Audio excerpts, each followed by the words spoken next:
لماذا يواصل البرلمان الأوروبي استفزازاته للمغرب؟ لماذا بهذه الوتيرة وفي هذا التوقيت بالذات؟ نكتشف أن الاتحاد الأوروبي مواقفه متناقضة ومختلفة تماما مع ما يقوم به البرلمان الأوروبي من مناورات ومناوشات موجهة ضد المملكة المغربية، بداية من التوصية الغير الملزمة أقول بشأن وضعية حقوق الإنسان وخاصة حرية التعبير وحرية الصحافة، والتي تدين بطبيعة الحال المملكة المغربية في هذه الملفات. وبرغم ما قامت به المملكة المغربية من مجهودات كبيرة على مستوى الحقوق من خلال إنشاء هيئات ومجالس محلية ووطنية ودولية، وأيضا فعالية المجتمع المدني التي تشتغل في كل هذه الملفات.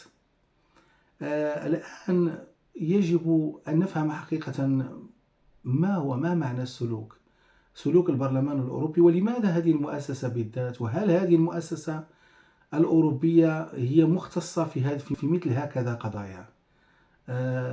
بالقطع لا. الجواب بالقطع لا. البرلمان الأوروبي هو مؤسسة يفترض أن تقوم بالتشريع المؤسسات والقانون داخل مؤسسة الاتحاد وهياكل الاتحاد الأوروبي، وهي قوة تشريعية أوروبية تعنى بقضايا أوروبية فقط وداخل الاتحاد الأوروبي. كيف يمكن أن نتصور أن تتحول هذه المؤسسة التشريعية إلى مؤسسة تشرع وتؤصل لقضايا وتتدخل أكثر من هذا في قضايا وشؤون داخلية للدول ومنها المغرب؟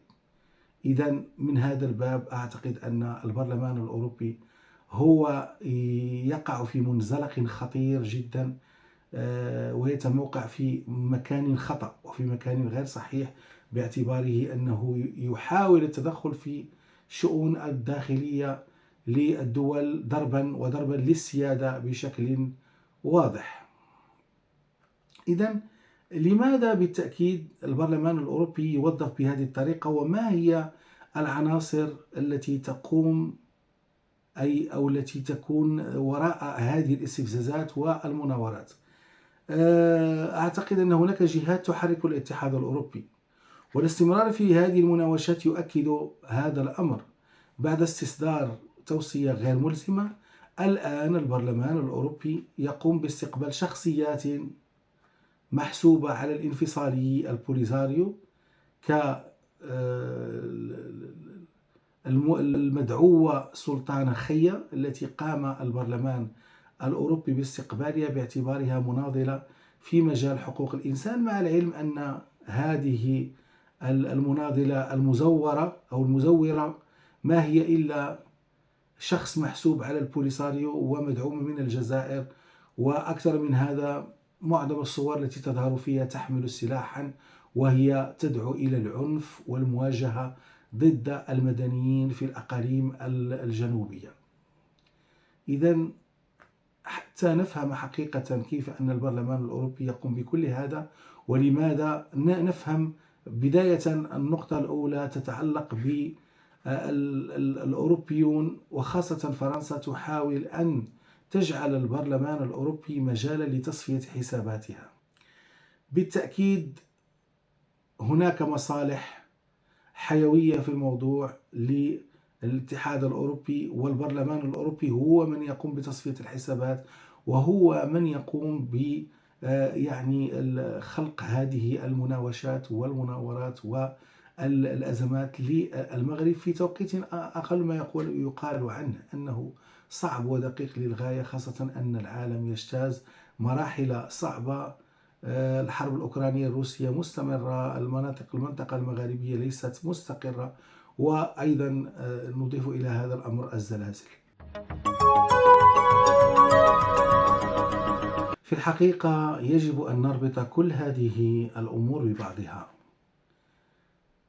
لماذا يتحرك البرلمان الأوروبي في هذا التوقيت بالذات؟ كما قلت، يجب أن نفهم حقيقة مجموعة من التحركات التي عرفتها الفترة الأخيرة، وهي دالة جدا على هذا السلوك، وبربطه بمجموعة من الزيارات التي قام بها يعني المسؤولين الفرنسيين، خاصة زيارة الرئيس الفرنسي للجزائر، زيارة رئيس أركان الجيش الجزائري سعيد بن شنقريحة لفرنسا مؤخرا، وأيضا رفع وتيرة التسليح والإنفاق العسكري واقتناء أسلحة متقدمة ومتطورة من فرنسا، وزيارة وزيرة الخارجية للمغرب لمحاولة التقليل من حدة التوتر، خاصة للحفاظ على المشاريع الضخمة التي تربط بالمغرب، وخاصة خط التي جي في المفترض أن يربط طنجة بأكادير ومراكش. هذه الصفقة الضخمة حاولت فرنسا الحصول عليها، وحاولت تقليل من هذا التوتر من خلال طبعا العودة إلى مفهوم يعني المرونة فيما يتعلق بالتأشيرات وإعطاء نفس الكوتا التي كانت في السابق. لكن المغرب حقيقة يربط كل هذه العوامل أو كل هذه الدوافع، يعني المين درايفرز، ببعضها، ويستوعب حقيقة ما هو من المفترض أن يقوم به دبلوماسيا. المغرب لم بطبيعة الحال لم يعني يسلم بهذا النوع من التراخي أو بهذا النوع من التقارب المزيف الفرنسي، الذي بطبيعة الحال كان مؤقتا وكان ظرفيا، خاصة أن يجب أن نفهم أن فرنسا الآن بطبيعة الحال مع ماكرون ومع من يحكم في فرنسا فاقدة للبوصلة، وخاصة في ظل مصالحها مع المغرب والتقارب المغربي أيضا الإسباني. الآن يحتمل أن الصفقة تسلم أو يعني تفوت لإسبانيا أو الصين، وكيفما كان يعني وإن كان الصين أو إسبانيا، فالمهم أن فرنسا لن تظفر بهذه الصفقة، وبالتالي القذف أو القصف الذي تقوم به الآن فرنسا هو من أو بعض الدول الأوروبية أيضا المناوئة للوحدة الترابية للمملكة، وهي قليلة جدا، تحاول تصريف أزماتها وتحاول تصريف حساباتها و يعني تصفية الحسابات عن طريق البرلمان الأوروبي. وبالتالي فالموقف الفرنسي غير واضح إلى الآن من قضية أجرأت مبادرة الحكم الذاتي التي اعترف بها أكثر من 90 دولة يعني إلى الآن. فرنسا ليست واضحة في إطار الخلاف المغربي الجزائري.